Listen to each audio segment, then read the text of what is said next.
আমরা সবাই প্রকৃতিপ্রেমী, আর প্রাকৃতিক দৃশ্য আমাদের সবাইকে মুগ্ধ করে। একটি বৃত্তের মাঝে সুন্দর দৃশ্য এঁকে দেখাবো এবং রং করব। মাঝে একটি ঝর্ণা রেখে দুই পাশে পাহাড় থাকবে এবং নদী থাকবে, এমন প্রাকৃতিক দৃশ্য দেখতে অনেক সুন্দর লাগে। ভিডিওটি রং করার পর দেখবেন আরও সুন্দর লাগবে। ঝর্ণা থেকে একটি নদী বয়ে গেছে, দেখুন নদীর পাড়গুলো আমরা ডাবল করে দিচ্ছি।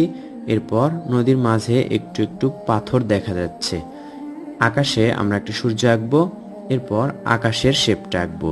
এটাতে রং করলে অসম্ভব সুন্দর হবে। নিচে আমরা একটু গাছপালা আঁকলাম পাহাড়ের নিচে। উপরের অংশে আমরা নীল রং করলাম, সূর্যতে হলুদ রং করলাম, উপরে হালকা সবুজ রং, নিচে গাঢ় সবুজ রং। এরপর দুই পাশে হালকা সবুজ রং করে পাহাড়ের গায়ে আমরা কি করছি, খয়েরি রংটা। এখন পাথরেও একই রং করলাম এবং নদীর পানিতে করলাম আকাশি রং, পেন্সিল রঙে করলাম। কেমন লাগলো দৃশ্যটি কমেন্ট করে জানাবেন, ভালো লাগলে লাইক করবেন।